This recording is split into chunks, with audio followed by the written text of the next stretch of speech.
The fifth session of the Senate in the second regular session of the 20th Congress is hereby called to order. Let's bow our heads for a minute of silent prayer.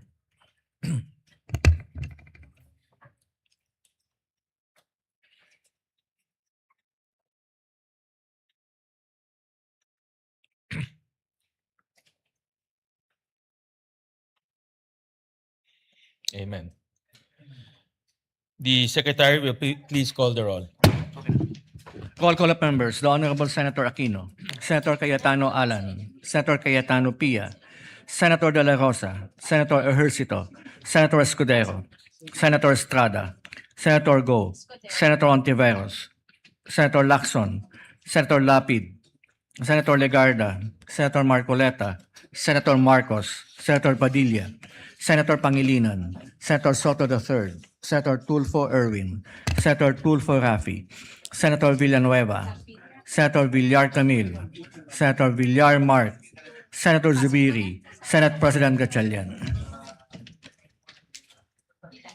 With 18 senators present, the chair declares the presence of a quorum. Majority Leader. Thank you very much, Mr. President. Mr. President, before we take up official matters, we just want to greet the guests that are here today. Guests of Senator J.V. Ejercito, the JCI Alabang, headed by Queenie Ilagan, are here with us, together with guests of Senator Bam Aquino. These are the PCL President for Northern Samar, Board Member Councilor Emil Onchuan, Municipality of Lawang, Northern Samar. We welcome members of the JCI. I was also a former member of the JCI Valenzuela to the Philippine Senate, and also to the councilors and public servants who are here with us this afternoon. Welcome to the Philippine Senate. Senator Erwin, you're recognized. Yes, Mr. President. Before anything else, Mr. President, my dear colleagues, I rise to congratulate one of our country's brightest sporting heroes, Alex Ayala, for making history by becoming the first Filipina to ever win a Women's Tennis Association singles at the Mubadala DC Open 2026. This is more than a championship trophy. It is a defining moment for Philippine sports and a source of immense pride for every Filipino. For years, Alex Ayala has dedicated herself to a dream that demanded extraordinary sacrifice.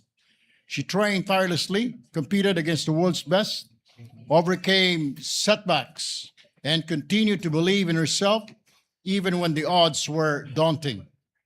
In one of her social media posts recently, she said, and I quote, "Every dream begins as a seed. When it grows, it cannot be stopped. Kapag lumago, hindi nahihinto." Unquote. Tama ka dyan, Alex. Today, her perseverance has culminated in a historic achievement that will inspire generations of young Filipinos to pursue excellence. Her victory reminds us of a timeless truth: hard work and resilience bear fruit. These are the qualities that define Alex Ayala and several other world champions before her, like Manny Pacquiao in boxing, Carlos Yulo in gymnastics, Heidelin Diaz in weightlifting, Efren Bata Reyes in billiards, Rafael Papaeng Nepomuceno in bowling, and many others. These are also the qualities that define the Filipino people. Across the globe, Filipinos are admired not only for their talent and skill, but also for their unwavering determination, their ability to rise after every setback, and their commitment to giving their very best regardless of the challenges before them. Whether they're athletes, healthcare workers, teachers, seafarers, entrepreneurs, artists, or overseas Filipino workers, they carry with them the same spirit of perseverance that Alex has so magnificently displayed on the world stage last night. Alex's triumph is a reminder that excellence knows no boundaries. One's nationality, size, or resources need not define one's destiny. What matters is the courage to dream, the discipline to prepare, and the resilience to persevere. Mr. President, her victory underscores the importance of continuing our investment in sports development. Our athletes deserve every opportunity to train, compete, and excel because they succeed. They bring honor not only to themselves, but to the entire nation. They unite us, inspire us, and remind us of what Filipinos are capable of achieving on the global stage. Today, we celebrate not only a champion, but also the values she represents: perseverance over adversity, discipline over complacency, and resilience over defeat. On behalf of this August Chamber, Mr. President, I extend our heartfelt congratulations to Alex Ayala, her family, her coaches, and everyone who has supported her remarkable journey. Congratulations, Alex Ayala. You have made history. You have brought honor to our flag once again, and you have reminded the world that the Filipino spirit is truly world-class. Maraming salamat, Alex. Mabuhay po, mga atletang Pilipino. Maraming That's all, Mr. salamat, President. Senator Erwin, at tunay pong nagbigay po ng malaking karangalan si Alex Ayala sa ating bansa. At siya po ang nagdala at nagbigay po ng kauna-unahan nating international championship sa larangan po ng tennis. At alam ko ho, katulad ng sinabi ng ating presiding officer, marami hong napuyat kaninang madaling araw, pero yung puyat naman po ay worth it dahil po sa mga ganitong panahon kailangan ho natin ng inspirasyon. At si Alex ay nagbigay ho sa atin ng inspirasyon na kung tayo po ay bubuklod-buklod, magpupursige, wala ho tayong mga hamon na hindi po malalampasan. Kaya congratulations, Alex. At maraming salamat sa pagbibigay sa atin ng inspirasyon. Yes, we recognize Senator Joel Villanueva. Yes, Mr. President, just to put on record that this representation filed a resolution, PS Resolution number 554, congratulating and commending Alex Ayala for winning the 2026 Mubadala DC Open Women's Singles Championship, becoming the very first Filipino to win a Women's Tennis Association Tour singles title, and for bringing great honor, pride, and inspiration to the Filipino people. I hope, Mr. President, that we'll be able to tackle this resolution and give honor to whom honor is due. Thank you, Mr. President. Yes, we have 11 colleagues who filed resolutions to congratulate Alex Ayala. Ganun po nating kamahal si Alex dahil halos majority na ho ng Senado ay nag-file po ng resolution to congratulate her. So with the indulgence of our colleagues, we will tackle all 11 resolutions tomorrow to give time and chance to our colleagues to manifest their congratulatory message. Yes, thank you, Mr. President. If I was going to ask, with the permission of the body, with due respect to my dear colleagues, marami po tayo nag-file, halos kalahati ng Senado nag-file ng resolutions. Maybe we can schedule it tomorrow, first hour, so that we can listen to all the manifestations of support of the resolution and co-sponsorship of these resolutions tomorrow, Mr. President. I commit to the body that we take it up. Of course, gusto natin pasalamatin at congratulate si Madam Alex Ayala, our superstar, our superhero, our champion, and fellow Agustinian. Yeah, gusto ko sabihin, she's a fellow San Agustin. Kaya proud na proud po kami sa San Agustin. But yes, we can take it up tomorrow, Mr. Yes, President. we with the permission of the promise body. our colleagues to put it in front of the agenda. Yes. Thank you very much, Mr. President. Mr. President, I move that we dispense with the reading of the journal of the fourth session Monday, August 3, 2026, and consider the same as approved. Is there any objection? Hearing none, the motion of the majority leader is hereby approved. So we can tackle immediately the items at hand, Mr. President. I'll just move for the reference of business a bit later. Mr.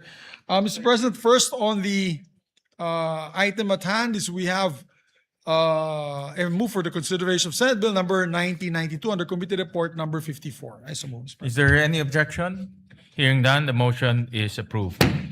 Mr. President, we move to recognize the sponsor, Senator Chis Escudero, and co-sponsor, Senator J.V. Ejercito. For the record, Mr. President, there are no longer any members who wish to interpolate the measure, but we'll listen to, yes. For sponsorship, I move that we transfer from the calendar of ordinary business to special orders. I'm Is sorry, there- Mr. President. Is there any objection? Hearing none, the motion is approved. Thank you, Mr. Consider. President. We recognize Senator Escudero. Majority Leader will direct the Secretary first to read the title of the measure. Yes, we move to consider, Mr. President, ask the Secretary to read the title of the measure. The Secretary is directed to read the title of the measure. An act enhancing the capacity of government to implement socialized housing projects by improving and rationalizing land acquisition and utilization, amending for the purpose certain provisions of Republic Act Number 7279, otherwise known as the Urban Development and Housing Act of 1992. We recognize the gentleman from Sorsogon, Senator Chis Escudero. Thank you, Mr. President. Mr. President, in brief, the measure seeks to amend key provisions of the Urban Development and Housing Act to facilitate the acquisition of suitable lands for socialized housing, strengthen safeguards on site selection, and land use planning and align land valuation with recent reforms. To place the full history, rationale, details, and principal features of the measure on record, I move that the complete sponsorship speech and the explanatory note of the Senate Bill number 934, be inserted into the records for the information and guidance of our colleagues. I so move, Mr. President. Is there any objection? Hearing none, the explanatory note as well as the full text of the sponsorship speech is hereby inserted. To afford our colleagues time to go over the measure, Mr. President, I move that we suspend further consideration of the measure while the majority leader is busy having his resolution signed. I so move, Mr. Is President. there any objection? Hearing none, consideration of the measure is hereby suspended. Mr. President, many members want to co-sponsor the measure. Mr. President, I move that their sponsorship speeches be also inserted into the records in due course. It's hard when we're dealing with ex-majority leaders and ex-Senate And presidents. ex-Senate President, correct. Former president. So, you want to co-sponsor that? Pwede natin i-reconsider. Mr. President, para hindi magtampo yung ibang members, Mr. President, you suspended consideration. We appeal to the body that we reconsider the measure so that some members can just also give their co-sponsorship speeches. I so move, Mr. President. Yes. Any objection?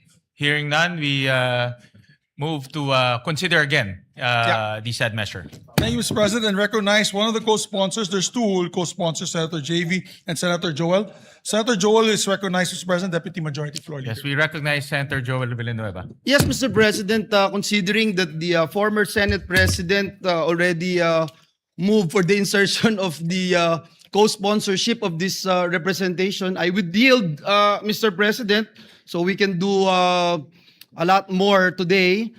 And I just wanted to put on record that this representation is one of the co-authors and co-sponsor of the measure. Thank you, Mr. President. I will just insert into the records my co-sponsorship speech. Thank you. So we'll insert the full text of the sponsorship speech of Senator Joel into the Thank you. records.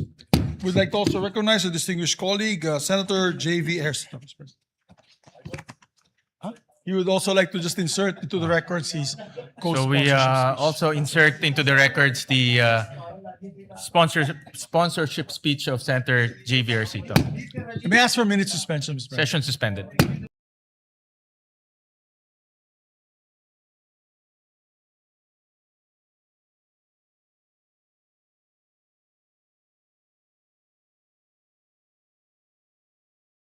Thank you, Mr. President. With that, I move that we allow our colleagues to study the measure further and move to suspend consideration of the Is measure. there any objection? Hearing none, consideration of the measure is hereby suspended. Super serious.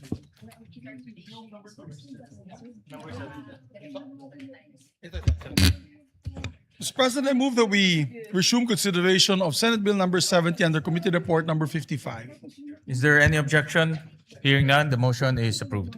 May we recognize the sponsor, Mr. President, Senator Chis Escudero, former Senate President, to sponsor the measure. We recognize our former Senate President, Senator Chis Escudero. Mr. President, this bill was sponsored over 3 weeks ago, I believe, and we are now in the period of interpolation. However, since no member registered to interpolate, may I Mr. President, with the understanding that the one who was supposed to interpolate, Senator Erwin Tulfo, will no longer interpolate the measure, Mr. President. Mr. President, I move to close the period of interpolation. Is there any objection? Hearing none, the period of interpolation is hereby closed. Mr. President, I move that we open the period of amendments and recognize the sponsors. Is there any objection? Hearing none, period of amendments hereby open. Mr. President, we only have one amendment on page 1, lines 1 to 17, to page 2, lines 1 to 2. Delete the entire section and replace the following with the following. Section 1, paragraph C of Section 28, Republic Act Number 7279 is hereby amended to read as follows. Quote, Section 28. Eviction and demolition. Eviction or demolition is a practice shall be discouraged. Eviction or demolition, however, may be allowed under the following situations. C. When there is a court order for eviction and provided, however, that no supersedeas bond shall be required of underprivileged and homeless citizens as defined in Section 3T of this Act to perfect an appeal from such eviction or demolition order, provided further that in lieu thereof they shall submit within the period for perfecting such appeal proof of indigency and homelessness as evidenced by a social case study report prepared by the City or Municipal Social Welfare and Development Office concerned, and such other documents as may be required by the court. For the information of the body, the amendment was from our colleague, Senator Erwin Tulfo. I so move for its approval, Mr. President. Is there any objection? Hearing none, amendments carried. No other amendments, Mr. President, both committee and individual. I move that we close the period of individual and committee amendments. Is there any objection? Hearing none, period of amendments hereby closed. I yield to the Majority Leader, Mr. President. Majority Leader. With that, Mr. President, I move that we approve on second reading. Senate Bill number 70 and the committee under committee report number 55. So moved. Is there any objection? Hearing none, the aforementioned measure is hereby approved on second reading.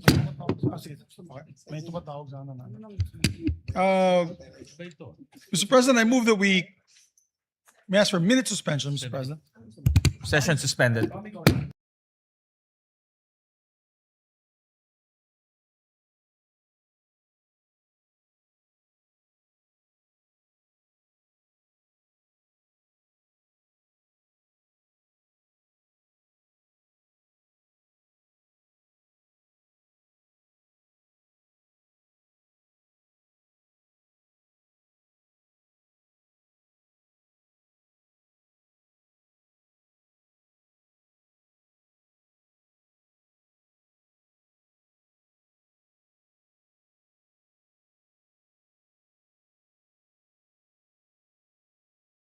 President, I move that we resume consideration of Senate Bill number 2116 under Committee Report number 60. This is the bill on the revised Philippine Coast Guard law. I so move, Mr. President. Is there any objection? Hearing none, consideration of Senate Bill number 2116 under Committee Report number 60 is in order. Mr. President, at this juncture, I move that we open the period of interpellations and debate and recognize the distinguished sponsor of the measure, Senator Rafi Tulfo, and to interpellate the distinguished gentleman from Cavite, Senator Panfilo Lacson. I so move, Mr. President. Is there any objection? Hearing none, period of interpellations hereby open. We recognize the gentleman from Cavite, Senator Panfilo Lacson. Thank you, Mr. President. Will the gentleman sponsor yield to some very basic and practical questions? Yes, Senator Lacson, by all means. Yeah. And as I will fulfill my promise to you last Monday, I will limit my questions to the Philippine Coast Guard Academy. That is so generous of you, Senator. Thank you. Okay, Section 25 of the bill provides for the establishment of the PCG Academy within 5 years from the effectivity of the proposed law. No? And my first question is, what is the present strength of the officer corps of the Philippine Coast Guard? Right now, Mr. President, the force, the total members of the Philippine Coast Guard is around 6,200, Mr. President. No, just 35,200, Mr. President. that's the strength of the officer corps. Oh, just the. No, that includes everything, Mr. President. That's Members in rank and file. officers and non-commissioned officers. Officers But and what is non-commissioned. the present strength of the officer corps? Only the commissioned The officers. actual numbers of the officers for the PCG, Mr. President, is 3,299 exactly, Mr. President. So that's 1:2. One officer for every 2 enlisted personnel. No, Mr. President, because the total amount As is 35,000. 35,226. That's rank and file. Yeah. The officers and the non-commissioned officers. And the officers itself is only 3,299, Mr. So President. that's around 1:10, no? That's the ratio. Something like that, around that figure, Mr. President. What is the authorized TONE, the Table of Organization and Equipment of the Philippine Coast Guard, if they have any? The authorized, Mr. President, is 38,000 members. How about broken down into officers and non-commissioned officers? What is the Okay, the break- authorized TONE for officers and Okay, the officers, Mr. President, is 3,299. The PCG non-officers is 31,117, while the probationary ensigns is to 843, and the cadets is around 67, Mr. President. 67? A total of 35,326. Yeah. What is the primary source of commission of the officer corps of the PCG? Saan po nanggagaling yung kanilang?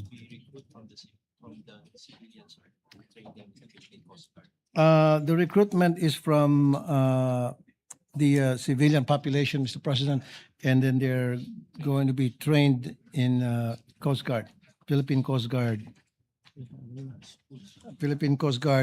School, Philippine Coast Guard Training Center, because there is no Philippine Coast Guard Academy as of yet, Mr. And President. that's why you're proposing the establishment of a Philippine Coast Guard Academy. Yes, sir. Now, of course, ang main concern ko lang yung budget, ano. So, may we inquire into the PCG's and vision plans for the proposed academy? Meron na po ba silang identified na location na pagtatayuan ng Philippine Coast Guard Academy?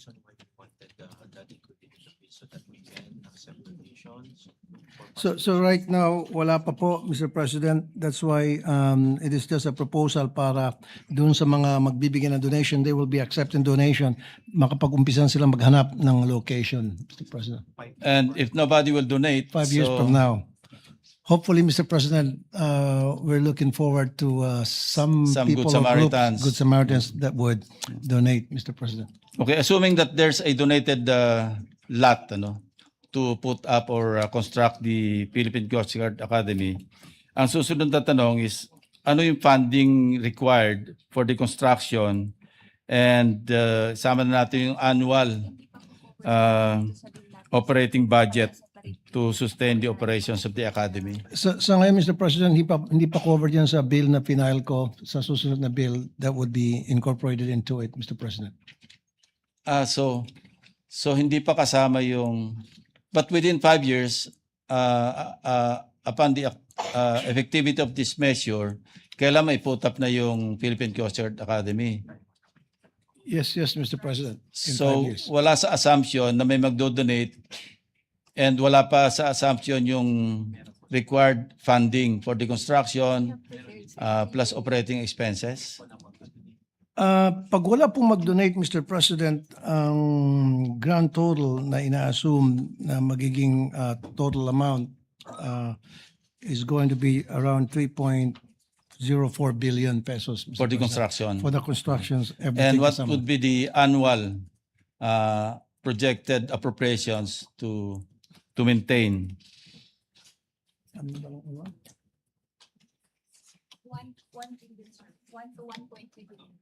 It will be approximately 1.2 billion, Mr. President, approximately. Just for the academy, no?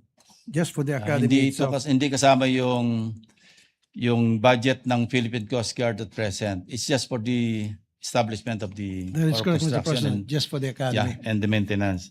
No. Sa ngayon, there's an existing Joint Memorandum Circular number 1, series of 2025.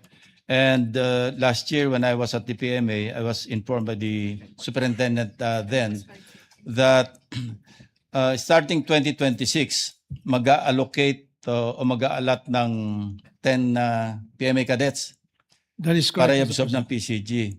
And this is for 2026 to 2027. That is correct. From academic year 2026 to 2027. At tama po kayo, meron ng memorandum of agreement between the DND and the Philippine Coast Guard, Mr. President, and the DOTR as well. So that will be roughly less than 1% of the present strength of the cadet corps of the armed forces of the Philippines. Because right now, I believe there are around 1,200 PMA cadets. That is correct, Mr. President. Yeah, Pero so kung- parang lumilitaw na 10% of the PMA class convening in academic year 2029 to 2030. No, 10% increase, no? 10 cadets No, lang. no, 10 cadets, Mr. President. So, starting As of now. 2026, so itong pumasok ngayon, last April, kailan ba yung reception? April 1 pa rin ba? Or naging June na? You start ng academic year or ng cadet year?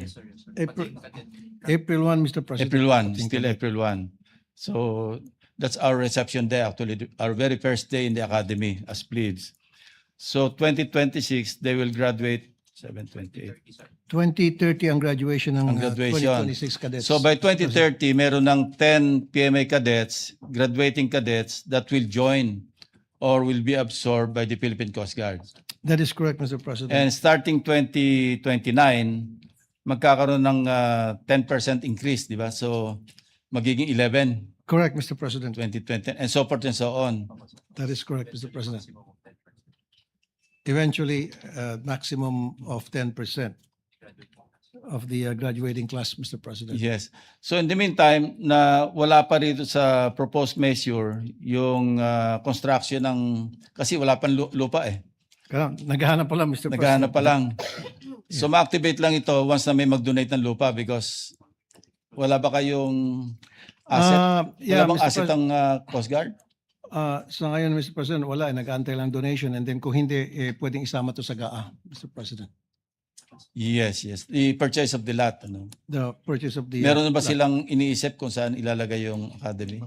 As of now, Mr. President, meron mga possible locations, may mga suggestions, pero yan po ay nasa ongoing plan as to where exactly yung maging location ng academy, Mr. President. Kasi we cannot justify inserting appropriations for the construction unless meron tayong lote, hindi ba? That is Kasi I'm correct, sure Mr. the President. Senate President and the chairman, the new chairman of the Finance Committee will be more than willing to put up something, or in the appropriations. Kasi pwede naman multi-year ito eh. Tama. Kasi kung magkano yung 3.8, 3.5 for the construction alone, excluding the lot, Excluding the lot. No. Kaya kung i-multi-year, pwedeng 1 billion a year pang startups. So infrastructure, Mr. President, it is around 750 million pesos. Just to start. To start with, Mr. President. Yeah, so during our budget deliberation for the fiscal year or calendar year 2027 at merong mag-donate within this year, pwede tayo mag-appropriate Mas maganda, Mr. under President, the kung meron mag-donate. 2027 GAA. We can keep the ball rolling Yeah, again. so we can keep the ball rolling. Hindi pa naman kaagad kailangan yung MOE or yung operating expense kasi wala pa yung building. That is correct, Mr. Anyway, President. I hope ma-realize tong matagal ng pangarap ng Philippine Coast Guard and we will be in full support of this measure. Thank you, Mr. President. Thank you. distinguished Thank you, Mr. sponsor. President. Thank you very much. Meron lang ako, Senator Raffy, quick question. Meron bang Coast Guard Academy in other countries, in other jurisdictions? Meron bang mga ganyan na Yeah, modelo na we can take a look or we can emulate, Make it a model. make a model? Yes, Mr. President, as far as I know, meron po sa US, yung US Coast Guard Academy. I think it's still in existence for so many years now. Yung mga Coast Guard kasi multi-role to, not only defending our seas, but also yung mga calamities, disaster response, Rescue, environmental, correct, and protection. regulatory functions rin, no? So marami talaga silang ginagawa. So, law enforcement as well, Mr. law President. enforcement. So putting up an academy seems like a very logical step so that we continue to hone their skills and their competencies. At yung Philippine Coast Guard, Mr. President, sila ang pinaka may maraming responsibilidad kumpara sa other government agencies, Mr. President. Correct. And being a maritime nation, we need a strong Coast Guard as well as highly competent and modern Coast Guard. Doon pa sa mga nabanggit natin, Mr. President, kasama rin sa kanilang duties and responsibilities yung mag-inspect po ng mga vessels to make sure na seaworthy po yung mga vessels, and sa law enforcement sila po ay naghuli ng mga smugglers, naghuli sila ng mga poachers, etc. So napakalawak po yung duties and responsibilities given to the Philippine Coast Guard compared to other agencies. Hindi naman sa pagmamaliit yung mga duties and responsibilities ng other agencies. Ang Coast Guard po so far, sila ang may pinakamalaki at pinakamalawak na responsibilities, Mr. President. Thank you to the good sponsor. Yes, Majority Leader. Mr. President, with the permission of our dear colleague, just friendly interpellation para makatulong ng konti, if I may ask just a few questions, Mr. President. Yeah, we recognize the Majority Leader for his Yes, question. Mr. Thank President. you. Hindi kasi kasama natin sa Coast Guard. I know the men and women of the Coast Guard that are there. There was an issue kasi when my time as Senate President, we and you know this, Senator Sherwin knows this because he was the chairman. He was with us when we appropriated the budget for the Coast Guard. Unfortunately, due to the lack of time, 2 years passed before the funds was used. It was reverted to the National Treasury. We allotted 2.4 billion for 2.5. 2.5 billion for a Coast Guard frigate to be built in Cebu by Australia Austal Company na Filipinos ang gagawa. That was part of our SRDP, yung Self-Reliance Defense Posture Act, to help the industries in the Philippines. Meron ba tayong provision sa batas na to, Your Honor, na mailagay na para ma-streamline yung proseso na yan para hindi muli ma-udyok yung mga budget na maibibigay ng Kongreso, Senado sa Coast Guard para hindi naman masayang yung pera, Mr. President? Kasama ba modernization dito, Mr. President? Is this part or is the bill only about organizational, or is it also about modernizing the Coast Guard? Yung modernization, Mr. President, sa susunod na bill ko yan.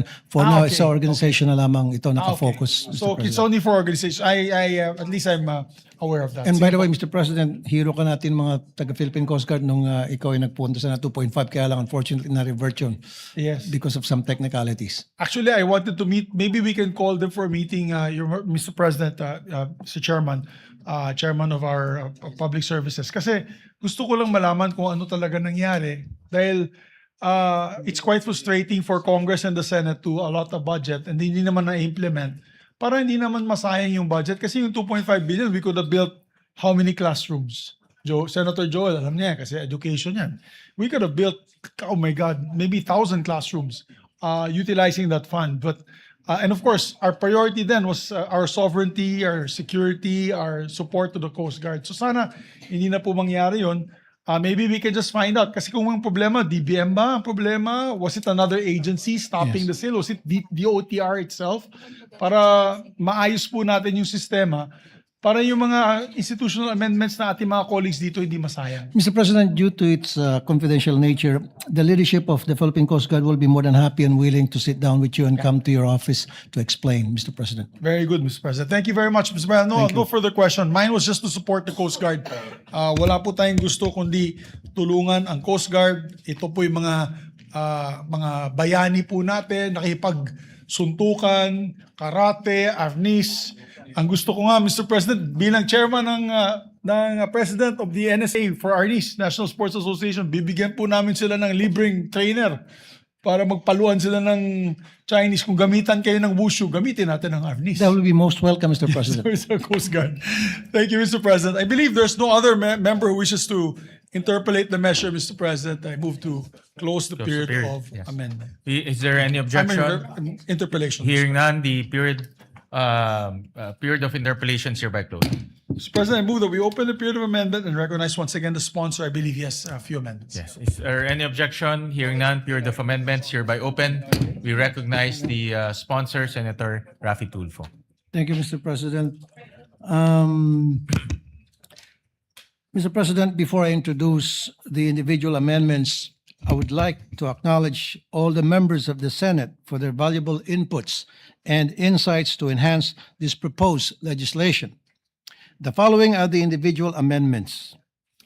Mr. President, on page 8 before Article 3, insert a new section 8 to read as follows and renumber succeeding sections accordingly.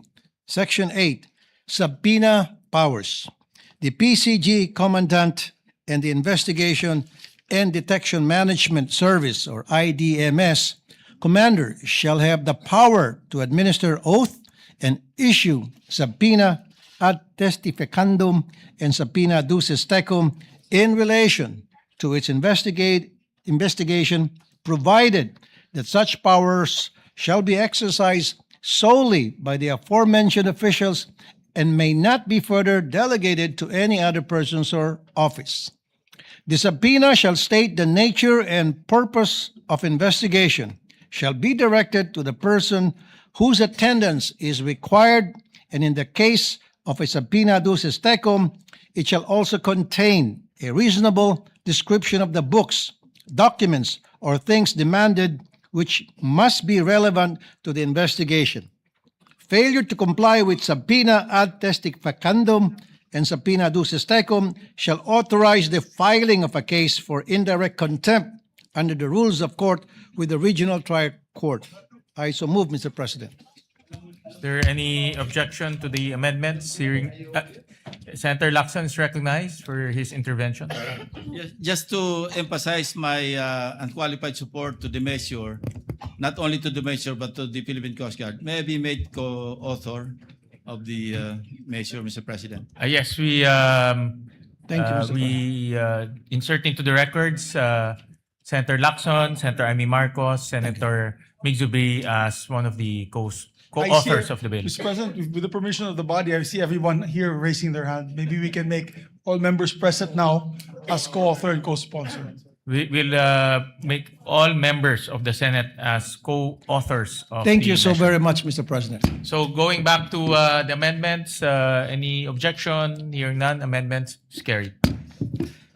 On page 21, line 2, after the word one, delete the word grade and replace it with the word rank. I so move, Mr. President. Is there any objection? Hearing none, amendments carried. Thank you, Mr. President. Still on page 21, line 3, delete the phrase permanent salary grade and replace it with the word rank. I so move, Mr. President. Is there any objection? Hearing none, amendment is carried. Thank you very much, Mr. President. That's all. Is that it? Okay. Thank you. Thank you, Senate, to the good sponsor, Senator Raffy Tulfo. Thank you, Mr. President. We also got coordination with the minority leader. I will also no longer propound any questions. With that, Mr. President, I move to close the period of amendments. Is there any objection? Hearing none, period of amendments is hereby closed. Thank you, Mr. President. Second. Mr. President, I move that we approve on second reading Senate Bill number 2116 under Committee Report number 60. I so move. Bas, 2211. Under committee report. Number 60. 60. Is there any objection? Hearing none, Senate Bill number 2116 under committee report 60 is hereby approved on second reading. Congratulations, Congratulations. to the Maraming PCG. salamat po, Mr. President. I just realized, Mr. President, I was given a note by my staff. I'm the principal author pala of the measure. I authored, the first author. So congratulations to our brothers and sisters of Philippine Coast Guard. So thank you very much, So Mr. President. congratulations to the Philippine Coast Guard, and now that we have a new finance chairman who's also very supportive of the Coast Guard, so we'll see to it that Finance. we'll allocate the necessary budget for the modernization of the Coast Guard. Thank you, Mr. President. Mr. President, with that, to prepare for third reading on Monday next week, I move that we suspend consideration of the Is measure. there any objection? Hearing none, consideration of the measure is hereby suspended. May I ask for a minute suspension, Mr. President? 1 minute, session suspended.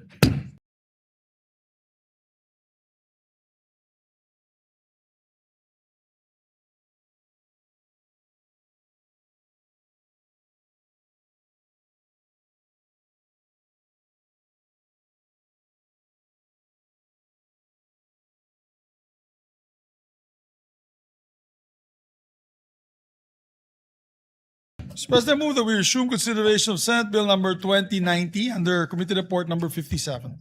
Is there any objection? Hearing none, consideration of Senate Bill number 2090 under Committee Report 50 is now under consideration. This is the act ensuring the proportional representation of the House of Representatives to a strengthened party list system, repealing Republic Act 7941 or the Party List System Act. Mr. President, to sponsor, may we recognize Senator Risa Ontiveros, and to interpolate our distinguished former Senate President, our Senate President pro tempore, Senator Vicente Soto III. Is there any objection? Hearing none, the period of interpellations hereby open. We recognize the sponsor, Senator Risa Ontiveros, and to interpolate our former Senate President, Senator Tito Soto. Salamat, Mr. President.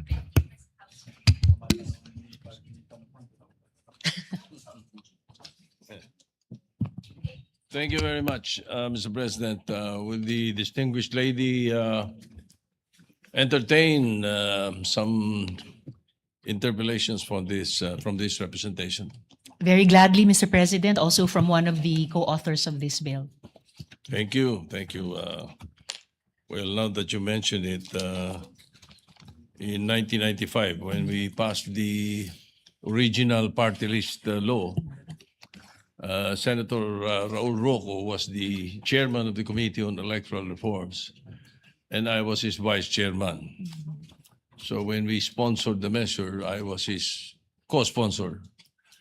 And it has gone through many years of changes and interpretation, and I'm glad that the distinguished lady has taken this up now and is ready to listen to some of the points that we would like to be clarified on.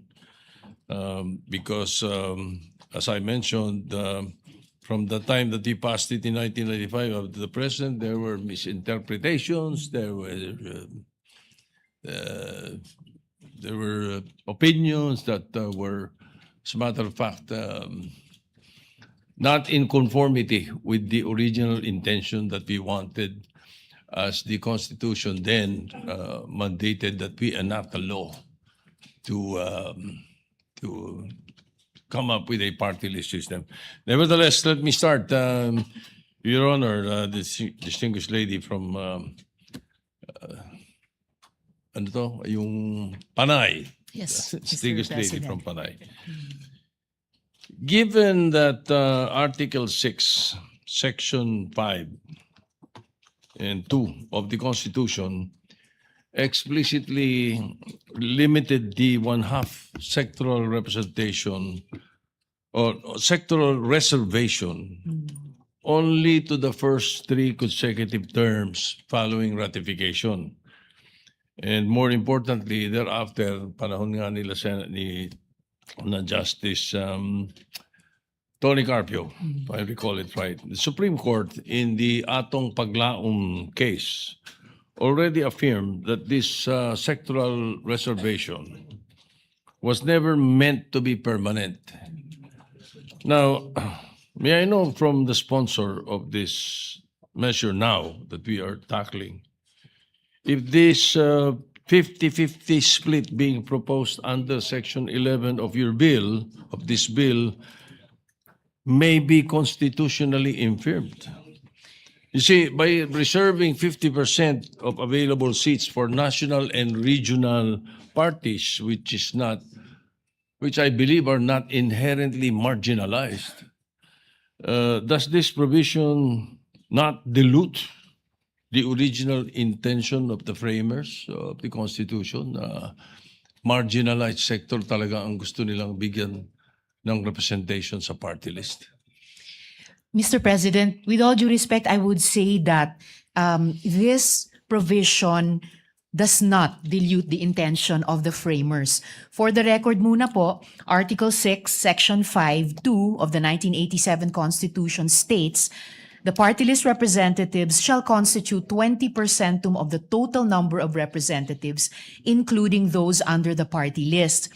For 3 consecutive terms after the ratification of this Constitution, 1/2 of the seats allocated to party list representatives shall be filled as provided by law by selection or election from the labor, peasant, urban poor, indigenous cultural communities, women, youth, and such other sectors as may be provided by law except the religious sector.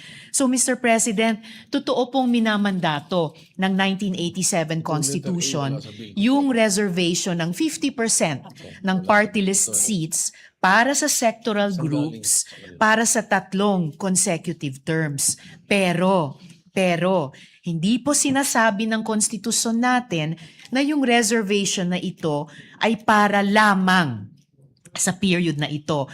In fact po, Mr. President, wala pong prohibitive wording na nahahanap sa provision na ito.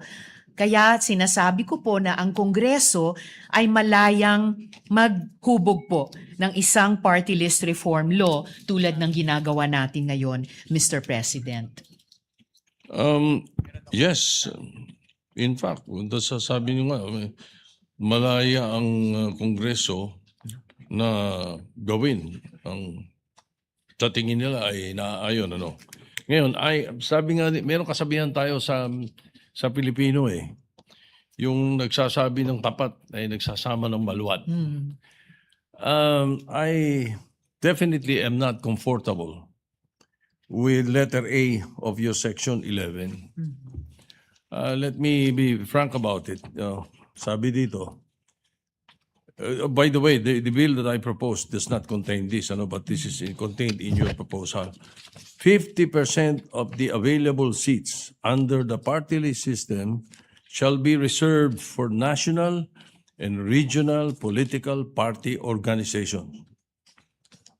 Pagka ganito, Mr. President, and again, I have serious reservations, ubos yung labor, ubos ang peasants, ubos ang fisher folk, ubos ang urban poor. Kailan naman naging marginalized ang mga regional political party organizations? Paano naging, di ba, kaya nga nagkakaroon tayo na may mga nagre-reklamo, yun daw bang, ano ba ito? Ako Bicol, yun daw ba marginalized? 14 yata ang congressman sa Bicol Paano naging marginalized yun? Yung One Cebu, although I'm from there, pero marginalized ba yun? Ang daming congressmen nung area na yun, nung region na yun, di ba? Hindi lang Region 7, di Cebu itself. No? So, pag ito, nilagay natin to, 50% of the available seats, national and regional political party organizations. Patay tayo dito, boss. Ubos. Ang daing pera nito mga to At sila na naman ang uupo Diba? Paano naman yung, kasi kung 20% mang ililimitahan natin sa 20%, kasulad ng sinasabi ng konstitusyon, baka maraming mailagay ito mga ito. Baka sa isang organization, pag binilang natin, baka 10 seats. Ang isang political party, 10 seats. Mga gano'n. Isang regional party, 10 seats. Sana, paano mapupunta ngayon yung letter B ninyo? Na ang tingin ko, ito lang dapat talaga ang laman. Letter B, 50% shall be reserved for sectoral party list organization. Ito, tama. Labor, peasants and farmers, fisher folk, urban poor, indigenous cultural communities, elderly, persons with disabilities, women, youth, veterans, medyo yung last two, hindi ko sinama to sa bill ko eh. So pwede natin pag-usapan later, perhaps. Pero yung 10 binanggit ko, eh yun tama. Tama po ito. Ito yung dapat laman itong bill natin kung gusto nating ayusin. Sapagkat napakarami ng reklamo tayong narinig sa party list systems. Itong mga nakaraang taon, itong mga nakaraang eleksyon. At ang nangyayari nga, eh parang, well, forgive me for saying so, pero mga 70% daw ng mga nanalo sa party list, mga contractors eh. Di ba? Yun ang laman ngayon ng Kongreso. Eh, baka wala ring mangyari dito sa gusto natin gawin. Baka sila-sila din yung mga pakakaupo dyan. Pag hindi natin talagang ilimit lang natin doon sa talagang ang tingin natin marginalized. Silang mga walang kakayahan, walang enough funding na makaupo at marinig ang boses nila sa Kongreso. Baka pwede pong ganun. Yun ang naiisip ko. So, may I know the rationale for why 50% for regional political party list organizations? Please try to convince me, Your Honor. I will do my level best, Mr. President. Bago ko po sagutin yung bakit 50% ay nais i-reserve sa mga national and regional political parties at bakit 50% naman ay reserved sa mga sectoral parties, gusto ko lang i-reassure yung ating good former Senate President, ating Senate President pro tempore, na meron din pong probisyon itong ating panukala na pag-disqualify sa mga contractors, gayon din sa mga political dynasties na magbuo ng mga di umanong partido para mag-participate dito sa party list system. Ngayon po, bakit proposal ay 50%, tig 50% sa mga sectoral parties at sa mga political parties? Dahil po, base po sa committee hearings natin kung saan nag-participate ang ilang constitutional framers at legal luminaries, actually po hindi lang sectoral representation ang intensyon at polisiya sa likod ng party list system. Doon po sa pagbuo ng ating konstitusyon. Interes din po nito na bigyan ng espaso ang mga may iba't ibang political ideology na maging parte ng gobyerno. Kaya ang dalawang interes po na ito, yung sectoral at yung political, yan po ay parehong parte ng intent ng framers. Sa isang banda po, Mr. President, gusto po nating hikayatin ang pag-oorganisa ng political groups na may klarong ideolohiya sa kung paano dapat patakbuhin ang gobyerno. At sa kabilang banda, pantay ang pagbibigay halaga. Gusto rin po nating bigyan ng boses ang mga sektor sa Kongreso. So this bill, Mr. President, actually ay isang pagsusumikap natin na balansehin itong dalawang interes, sektoral at politikal. Nahihirapan po akong tanggapin yung political eh. Sapagkat yung 250 congressmen from the 250 plus districts ay puro politiko na yun eh. And most of them represent political parties. Most of them, if not all. Kaya bakit pa natin bibigyan ng iba pa? Idadagdagan pa natin ng mga politiko yung Congress imbis na mga marginalized na tao ang ilagay natin. So as I said, I am not comfortable with that. And then siguro, well, I'm sure you understand my point, and I do understand your point also, but it's a matter of opinion, and my opinion is that we do not need to enhance the politicians in Congress. Hindi na natin kailangan dagdagan pa sila. At dapat nga limitahan sila.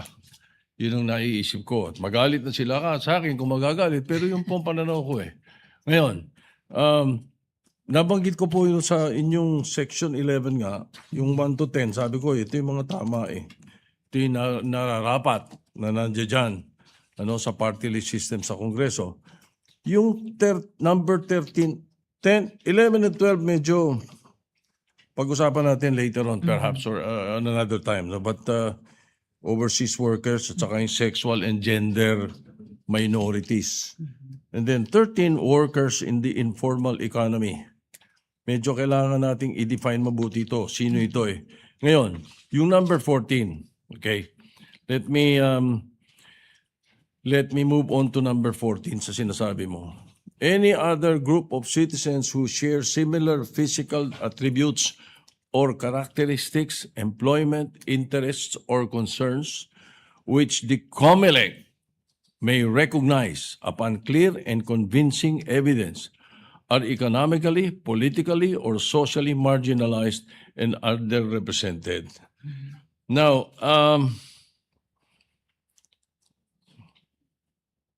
aren't we giving discretionary power to COMELEC? Parang, bakit natin, tayo gumagawa ng batas, ilagay na natin kung ano gusto natin, huwag nating iasa sa COMELEC. Because this is precisely what happened. Remember, what we passed in 1995. Ilan lang yung, 8 lang yung party list na marginalized sa amin Nung pinasa namin yun I distinctly recall yun ang ini-sponsor namin ni Senator Rocco. And then, ininterpret ng iba ito na kapartido ko pa nga yung ibang nag-file nung araw, LDP, yung mga party list nagsali. Tapos sinabi ng COMELEC hindi pwede. May nag-petition ngayon. Later on, ang COMELEC decided na binuksan, pinayagan. After the next elections, mayroon namang nagreklamo at nagpetition, nakarating sa Supreme Court. Pagdating sa Supreme Court, lalong bumukas na kahit hindi farmer, pwedeng represent ang farmer. Kahit hindi security guard, pwedeng represent ang security guard. Ganun na nangyari. So, itong nakakatakot dito. Pag nagbigay na naman tayo ng power sa iba, imbis na tayo na sa Kongreso, sa batas natin, ibibigay natin to like, COMELEC may recognize upon clear and convincing evidence. Who says? Who will say it's a clear and convincing evidence? De sila lang. Di ba? Or economically, politically, socially marginalized. I don't think we should do this, Your Honor, Mr. President. I think we must legislate a statute that is clear, plain, free from ambiguity, and will be applied without interpretation. Kailangan maliwanag na kagad dito pa lang sapagkat madala na tayo sa ginawa namin noong 1995 na hindi nalinawan lahat ito. Ito yung iniisip ko na dapat what we did exactly in 1995 Republic Act 7941. We wanted to, well, now I think we should prevent people assembling themselves into a party list just to have a seat in the House. Hindi ganun Hindi naman sila marginalized Ganun po yung sinasabi ko. So anyway, may I have your comment on this? Yes, on number Mr. 14 of your proposed bill. Opo, number 14 dito sa bill, Mr. President. Una, sinishare ko po yung concern ng good Senate President pro tempore na precisely kaya meron tayong ganitong panukala para learning from the lessons ng mga sinight din ni Honorable Soto na mga masasakit na karanasan in terms of certain jurisprudence with all due respect sa Supreme Court or certain paraan ng pag-implementa ng COMELEC ng batas na ito.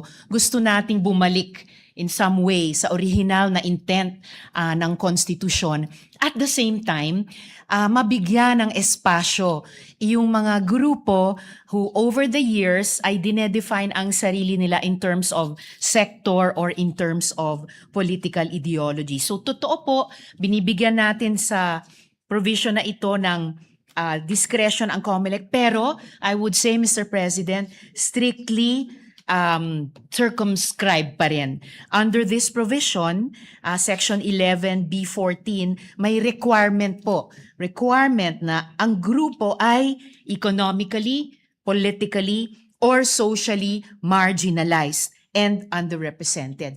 But having said that, Mr. President, I do understand the point of the good Senate President pro tempore at bukas po ako sa refinement sa section na ito. Well, I'm very glad to hear that because, as I said, I have serious reservations on number 11, 12, 13, and 14. As a matter of fact, if I go back to 13, workers in the informal economy. Ano ba yun? Sino ba yung mga informal economy? Mga sari-sari store?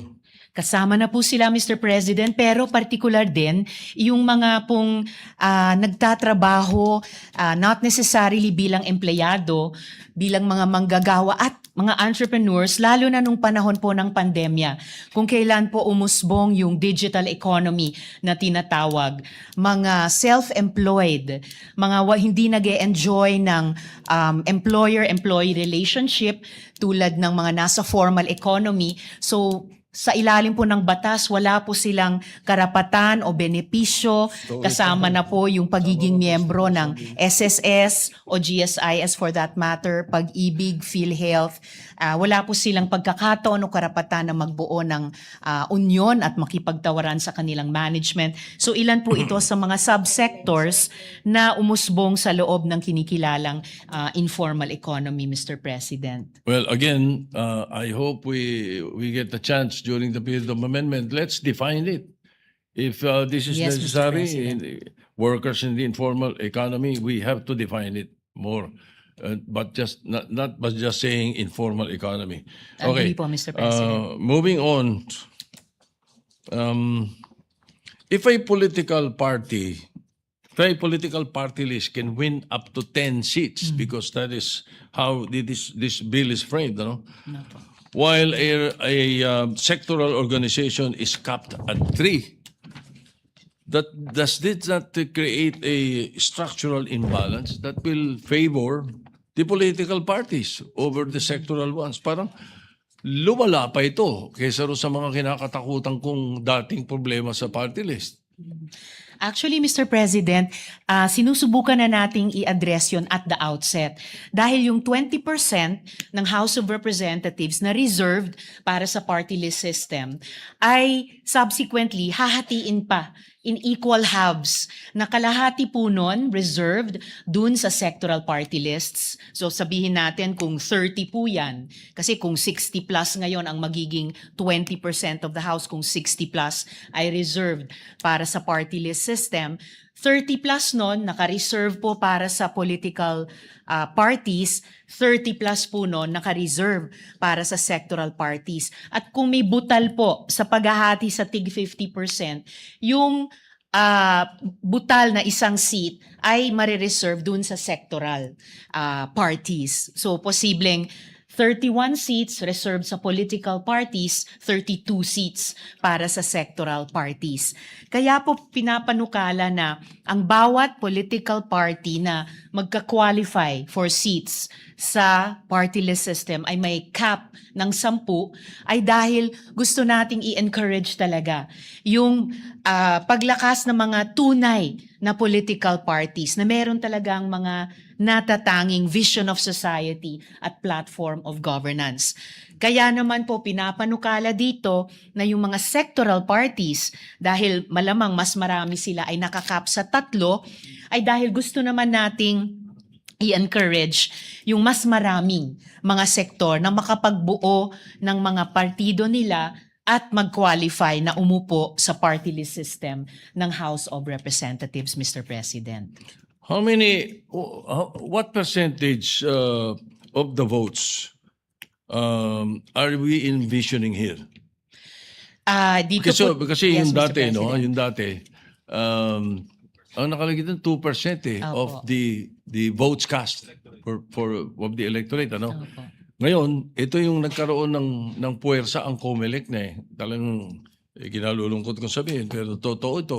The facts will bear me out. In 2025, 63 ang umupo na party list representatives, ano? The percentage of the votes that they got is not merong 1%, merong pang less eh. Originally, sabi natin 2% of votes cast. Alam niyo po ba how many got 2% of the votes cast in the last elections? Napakakonti lang, Mr. President. 6. 6 lang dapat ang party list na pumasok sa Congress. But then again, binuksan nga eh. Binuksan ng COMELEC, binuksan ng Supreme Court. So nagdagdag na nagdagdag para mapuno. Kahit 1% lang, kahit less than 1%. Meron kung ilang 100,000 votes ata yun or something. Nakaupo eh. 63 sila ngayon. And 70% contractors. Hindi ba malungkot? Pagkatapos bubuksan natin tong party list organizations, mga political parties na naman. Really, Mr. President, Madam Sponsor, I'm really very seriously concerned about this 50% for political party organization. Palagay ko, we must go back to the drawing board and find a better position or better number as far as this section 11 is concerned.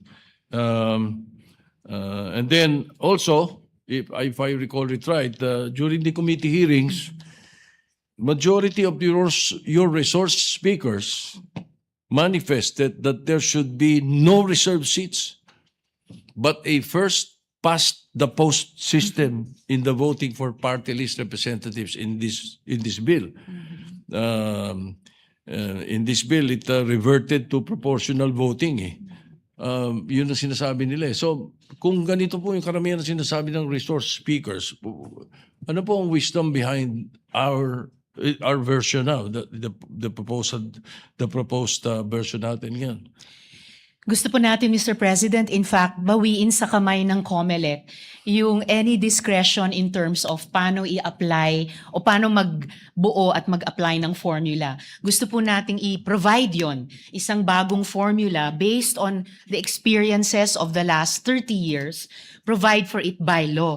Nung simula po kasi ng implementation nitong party list system, Mr. President, mas simple po talaga yung matematika noon. Nung panahong iyon, there were about 50 seats na reserved. 50 seats constituted 20% of the House. Kaya simple pong na-apply noon na mayroong threshold of 2% of the votes cast for the party list ay kailangang makuha ng bawat party list group para magkaroon ng tig-isang seat. But over the years po, lumalaki po yung House, nadadagdagan po ng mga distrito, kaya umuurong din po yung bilang which constitutes 20% of the House. And ngayon, sa current strength po ng House, nakita po natin na may mga 63 seats ang dapat i-reserve ayon sa konstitusyon para sa party list. Ang panukala po dito sa ating bill ay isang mathematical formula na ang bawat political party o sectoral party na uupo, each with their own 50% of the party list na naka-reserve sa kanila, ay bawat isa kailangan maging winning minimum percenter. Kakailanganin ko yung tulong ng legis ko pag matematika ang pinag-uusapan. Pero basically, kung ano yung if I may, Mr. President, Yes, just a 1 minute Yeah, sure. suspension just to get the mathematical formula here with me. Kasi po, as I will say when we come back, may formula po kaming pinopropose dito sa panukalang batas na based on the seats reserved for each half of the party list system, merong pong mathematical formula na iperperform para masabi kung tig-ilang seats po meron sila. At kung may butal pa doon, sakalang ibibigay sa hindi umabot sa minimum threshold or hindi sila minimum percenters. If I may, good SP Pro Tempore, Mr. President, just a 1 minute suspension. Session suspended.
Thank you, Mr. President, and thank you to the good SP Pro Tempore for his patience.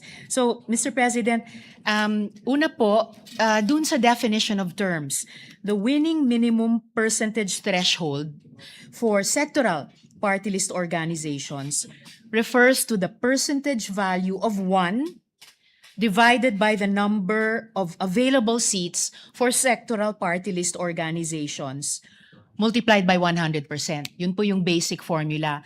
And exactly the same yung formula for political party list organizations. The winning minimum percentage threshold for political party list organizations refers to the percentage value of 1 divided by the number of available seats for political party list organizations multiplied by 100%. So yun po yung basic formula. Yung detalye ng formula at paano siya step by step i-apply ay andito po sa proposed po sa section 12 entitled Procedure in Allocating Seats for Party List Representatives. At ito po ay in 6 steps na pwede ko ling i-put on record if the good SP Pro Tempore desires. Basically po, ang gusto pong ma-achieve sa 6-step na formula na ito ay to approach that ideal of proportional representation, Mr. President. Proportional representation pa rin doon sa kinakabahan ako. Political organizations against marginalized sectors. So again, bagsak pa rin ako dun sa, bakit hindi kaya yung dati na lang, 2%? Baka 2% ka at itong listahan ng mga marginalized sectors na ito lamang ang dapat.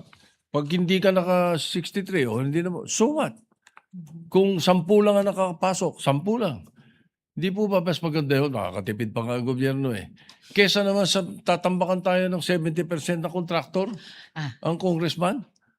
At napabayaan yung mga magsasaka, yung mga mangingisda, yung mga nangangailangan talaga ng representasyon, eh hindi nakakapasok eh. So, baka sakali, pagka ganun, eh matulungan natin sila. So, perhaps, baka we can come up with a middle ground. But then again, I think I would suggest that our colleagues be also asked of their opinion on the issue of whether there should be a party list, political party list organizations, national or regional. Nabibigyan pa natin sila ngayon.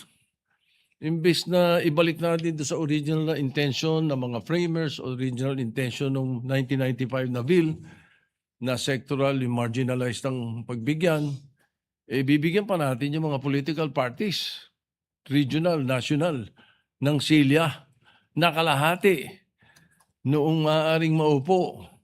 I think we should ask our colleagues so that we can come up with suggestions from them also. At kung baka naman ako lang ang nakakaisip ng ganito, pero so be it, diba? Majority rules, ika nga. Pero that is my opinion. And I hope we can come up with a middle ground to that effect. No? I'm prepared, Mr. President, to do very hard, good work with the SP Pro Tempore even until the period of amendments. Lalo na dahil isa sila sa mga original na nagsulong nung unang party list law. And as I mentioned at the start of this interpellation is one of the authors of this bill. And just to reiterate na lumabas din po sa ating hearings at consultations na parehong intensyon ng ating framers na definitely bigyan ng espasyo, in fact mag-reserve ng espasyo para sa ating basic sectors sa party list system at kasabay o kasingtimbang i-encourage yung partisipasyon ng iba't ibang grupong may iba't ibang mga ideolohiya na lumahok sa paggugobyerno. Also, Mr. President, to address on the record the very important concern of the good SP Pro Tempore about contractors, no? Andito po sa proposed section 9, disqualification on contractors. Nakasaad po dito, all nominees, including those of the youth sector, shall not be qualified to become a party list nominee if the person A is related by affinity or consanguinity to the second degree to any incumbent elected local and national official, including a party list representative. So ito po, kadiwa po nung isinusulong din nating political dynasty bill. And B, has or has had a beneficial interest in or holds or has held contracts or subcontracts, whether as individual or as an incorporator, director, or officer, to supply the government or any of its divisions, subdivisions, or instrumentalities with goods or services, or to perform construction or other works in the last 10 years preceding the subject election. So yung mga contractor po na nagsisneak in sa party list system lamang at nagkukunwaring party list group ay talagang idinidisqualify natin from the get-go, Mr. President. Again, we should be very careful with some of the 1 or 2 points that you raised because we might be charged with gerrymandering because mayroon tayong component ng anti-political dynasty rito. You know, I don't think we should be able to. Baka we might be. This might be shut down by the Supreme Court. Pagka ganun eh. Concentrate na lang natin doon sa party list. Huwag natin lagyan ng anti-political dynasty provision. There should be a different law for that. But nevertheless, again, perhaps during the period of amendment, we can discuss that. Isa na lang. Please enlighten me. The sectors listed in the Constitution are defined largely by economic and social deprivation. Now, will you please enlighten me on your basis for including the, quote, sexual and gender minorities as underrepresented sector? Hindi po ba nandun din sila sa, meron din sila dun eh, sa labor, sa peasants, fisherfolk, overseas workers, veterans, andyan naman lahat eh. Ba't kailangan meron pang separate na para doon na baka ma-misinterpret na naman, Mr. President? Will you please enlighten us on this matter? Gladly, Mr. President. Una, salamat po sa good SP Pro Tempore for recognizing that members of sexual and gender minorities are also citizens within different sectors. However, kaya po pinapanukala na isa po sila sa 14 na sektor na posibleng magbuo ng party list organizations ay dahil pati po hanggang sa pinaka-basic unit of government natin, barangay hanggang pataas sa national, they are also citizens and they actually have, even in the past years, they already have organized themselves as sectoral party list organizations. And then I'm willing to pursue this if the good SP Pro Tempore wishes, but also para i-address din yung concern na kababanggit nila. Totoo po na meron pong kasabay na isinusulong tayong panukalang batas tungkol sa anti-political dynasty law, and there's no attempt po na magkaroon ng any gerrymandering effect or such. Baka nga mabuting kapalaran na sabay na dinidinig natin itong dalawang panukalang batas in plenary so that they can inform each other. And baka maalala din ng good SP Pro Tempore na in fact, dun po sa ating sinusulong na anti-political dynasty bill, meron ding talagang provision na hindi na po pwedeng tumakbo sa party list system kung ang isang angkan ay mayroon ng isang miyembro either sa national position or sa local position. So in a way, yung dynasty provision or prohibition dito sa party list bill ay pagsasalamin lamang nun. And dahil sabay natin isinusulong, then we can be guided accordingly in reflecting these two bills against or beside each other, Mr. Yes, President. beside each other would be fine. Opo. But within each other, I think it's very dangerous. definitely we cannot have two topics in one bill, no. But nevertheless, I thank the distinguished lady for answering our questions and giving us explanations on some of the points here. But perhaps you will allow me to get back to my own drawing board and hope that you do so also as far as some of the points that I have raised, and then I will await the period of amendments and propose my amendments so that we can perhaps come up with a better bill than what we passed in 1995. And just as a word of caution, in 1995, 8 lang yung marginalized sectors na gusto namin eh. Nagulo pa eh. Ito, 14. Ubus tayo, Mr. President.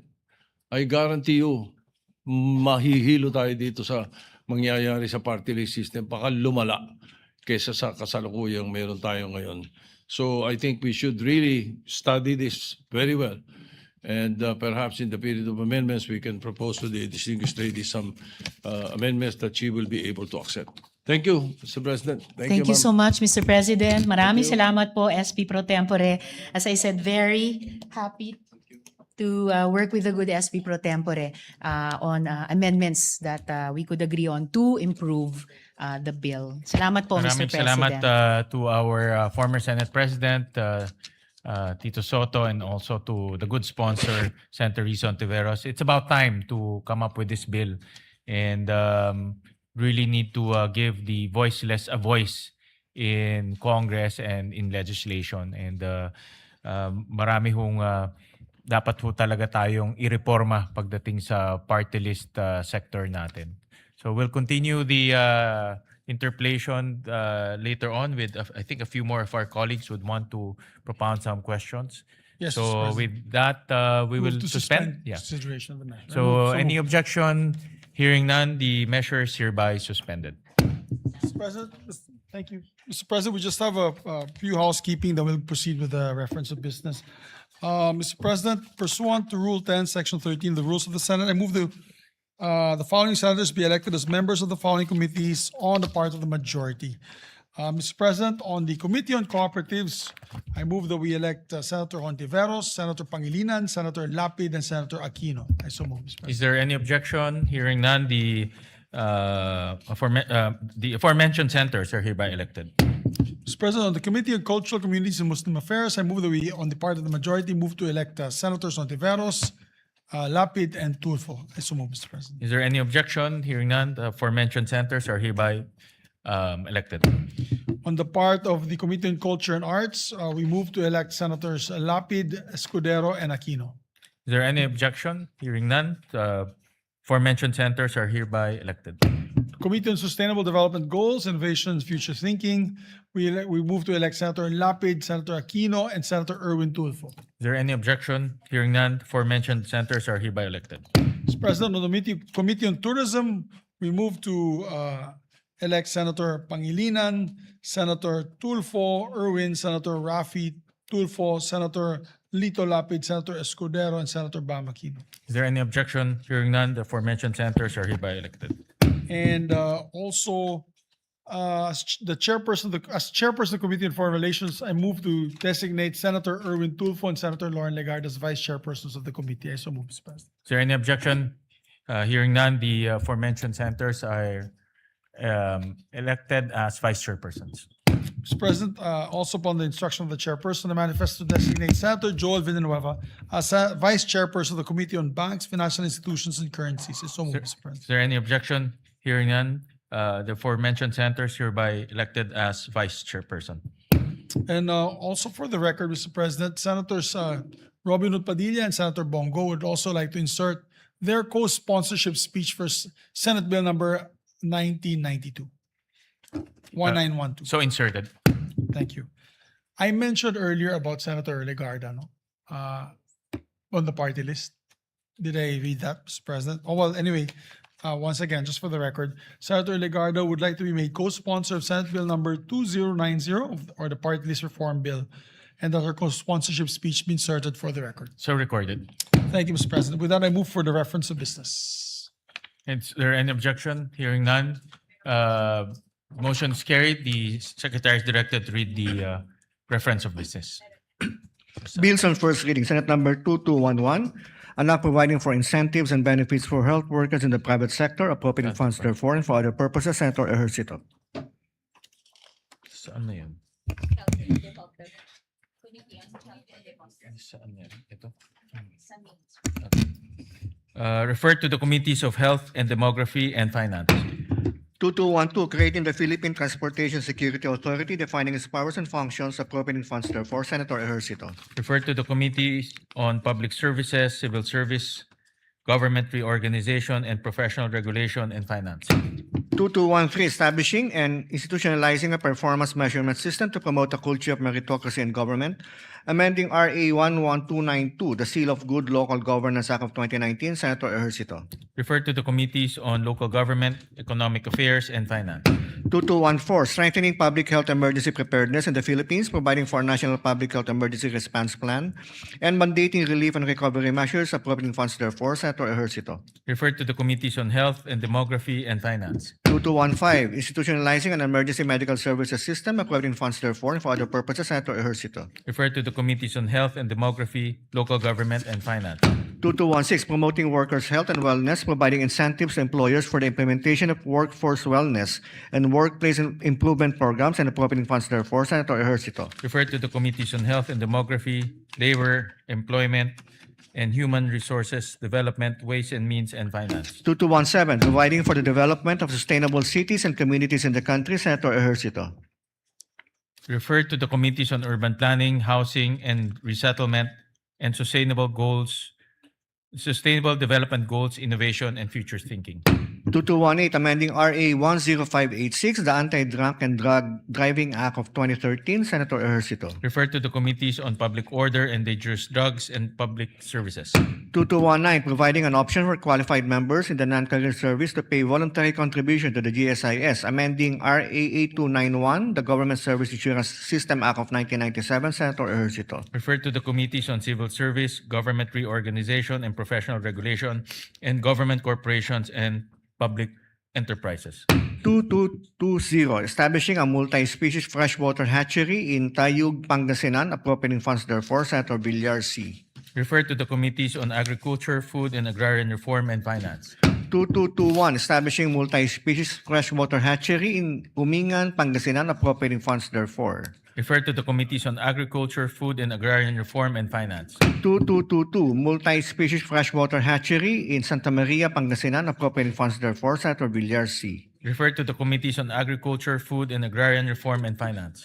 2223, multi-species freshwater hatchery, Marabut, Samar, appropriating funds therefore. Senator Villar C. Refer to the Committees on Agriculture, Food and Agrarian Reform, and Finance. 2224, multi-species freshwater hatchery in Libagon, Southern Leyte, appropriating funds therefore. Senator Villar C. Refer to the Committees on Agriculture, Food and Agrarian Reform, and Finance. 2225, establishing a multi-species freshwater hatchery in San Quintin, Pangasinan, appropriating funds therefore. Senator Villar C. Refer to the Committees on Agriculture, Food and Agrarian Reform, and Finance. 2226, multi-species freshwater hatchery, San Nicolas, Pangasinan, appropriating funds therefore. Senator Villar C. Refer to the Committees on Agriculture, Food and Agrarian Reform, and Finance. 2227, establishing a multi-species freshwater hatchery in San Manuel, Pangasinan, appropriating funds therefore. Senator Villar C. Refer to the Committees on Agriculture, Food and Agrarian Reform, and Finance. 2228, multi-species freshwater hatchery, San Fernando, Camarines Sur, appropriating funds therefore. Senator Villar C. Refer to the Committees on Agriculture, Food and Agrarian Reform, and Finance.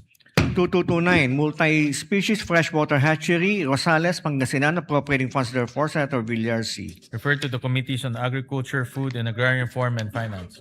2230, multi-species freshwater hatchery, Pasacao, Camarines Sur, appropriating funds therefore. Senator Villar C. Refer to the Committees on Agriculture, Food and Agrarian Reform, and Finance. 2231, multi-species freshwater hatchery, Daram, Samar, appropriating funds therefore. Senator Villar C. Referred to the Committees on Agriculture, Food, and Agrarian Reform and Finance. 2232, multi-species freshwater hatchery, Balunga, Pangasinan, appropriating funds therefore, Senator Villar C. Referred to the Committees on Agriculture, Food, and Agrarian Reform and Finance.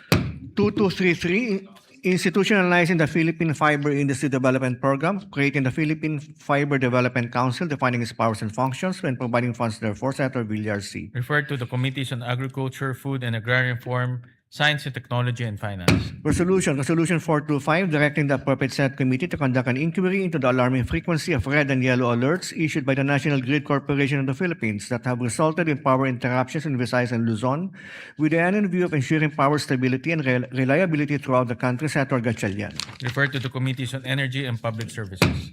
Additional reference of business measures from the House. Letter from the House informing the Senate that on 26 May 2026, it designated Representatives Almario, Kimbo, Garcia, Mercado, Revilla, Tulfo, Adyong, and Libanan as conferees to the Conference Committee on the disagreeing provisions of House Number 6636 and Senate Number 1966, institutionalizing the assistance to individuals in crisis situations programs of the DSWD, providing penalties for the violation of certain unlawful acts and appropriating funds therefore. Referred to the Committee on Rules.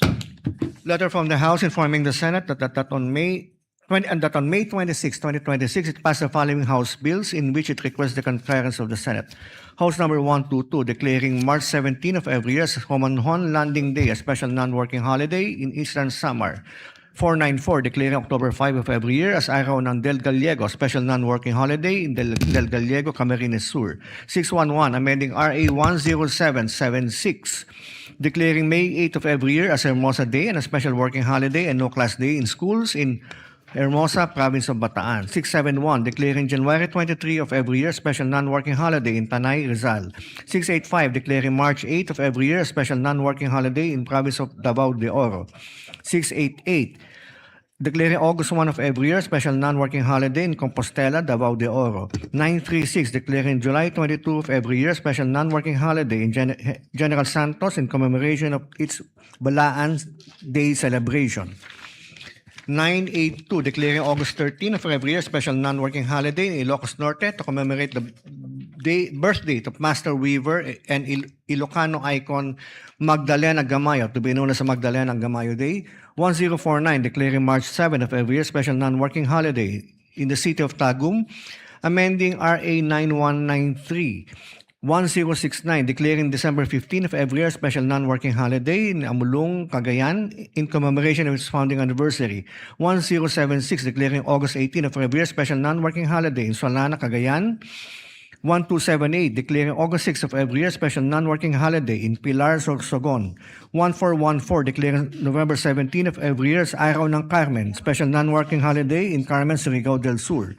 1540, declaring December 12 of every year special holiday in a special non-working holiday in the municipality of San Juan, Batangas.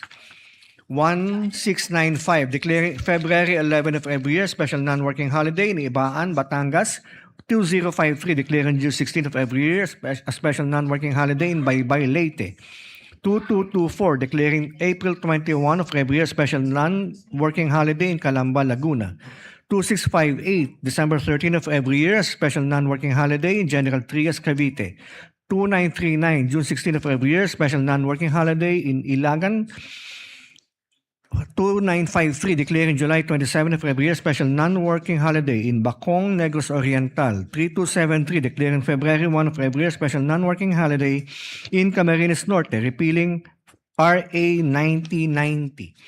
House Number 3572, declaring June 15 of every year special non-working holiday in Diabong, Samar. 3717, declaring October 2 of every year special non-working holiday in Solano, Nueva Vizcaya. 6433, declaring May 21 of every year special non-working holiday in the city of Malabon. 7030, declaring May 14 of every year special non-working holiday in Tumawini, Isabela. 9216, declaring September 11 of every year special non-working holiday in Ilocos Norte in commemoration of the birth anniversary of former President Ferdinand Edralin Marcos, to be known as Ferdinand Edralin Marcos Day. Referred to the Committee on Local Government. House Number 9002, granting a legislative franchise to Camarines Sur 2 Electric Cooperative, Casureco 2, to construct, install, establish, operate, own, manage, and maintain a distribution system for the conveyance of electric power to the to the end users in the city of Naga and municipalities of Bonbon, Calabanga, Canaman, Magarao, Milaor, Minalabak, Pili, Siruma, and Tinambak, Camarines Sur. House Number 9003, granting a legislative franchise to Camarines Norte Electric Cooperative, Canoreco, to construct, install, establish, operate, own, manage, and maintain a distribution system for the conveyance of electric power to the end users in the province of in all municipalities of the province of Camarines Norte. 9004, granting a legislative franchise to Pangasinan 1 Electric Cooperative Inc., Panelco 1, to construct, install, establish, operate, own, manage, and maintain a distribution system for the conveyance of electric power to the end users in the city of Alaminos and municipalities of Agno, Anda, Bani, Bolino, Burgos, Dasol, Infanta, Mabini, Pangasinan. And House Number 9005, granting a legislative franchise to Camarines Sur 1 Electric Cooperative, Casureco 1, to construct, install, establish, operate, own, manage, and maintain a distribution system for the conveyance of electric power to the end users in Libmanan, Cabusao, Sipocot, Ragay, Lupi, Pamplona, Pasacao, San Fernando, Gainza, and Camaligan, province of Camarines Sur. Refer to the Committee on Public Services. House Number 9214, an act renaming the Dr. Jose N. Rodriguez Memorial Hospital in Caloocan to Dr. Jose N. Rodriguez Medical Center and Sanitarium, repealing Batas Pambansa Bilang 94. Refer to the Committee on Health and Demography. House Number 8392, declaring National Election Day as regular national non-working holiday, amending Section 26, Chapter 7, Book 1 of EO 292, the Administrative Code of 1987. Refer to the Committee on Electoral Reforms and People's Participation. 8702, increasing the compulsory retirement age for uniformed personnel of the PNP from 56 years to 57 years old, amending Section 39 of RA 6975, the DILG Act, Department of Interior and Local Government Act of 1990 as amended. Refer to the Committees on Public Order and Dangerous Drugs and Local Government. House Number 9000, granting the Times Broadcasting Network Corporation a franchise to construct, install, establish, operate, and maintain radio and television broadcasting stations in the Philippines. 9001, granting the Cagayan de Oro Media Corporation a franchise to construct, install, establish, operate, and maintain radio and television stations in the Philippines.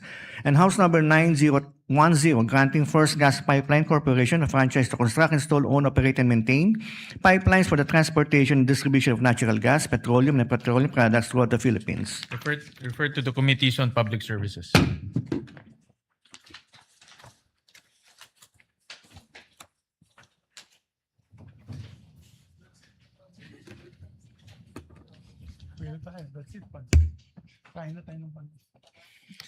With that, Mr. President, we have tackled all our items in the agenda today.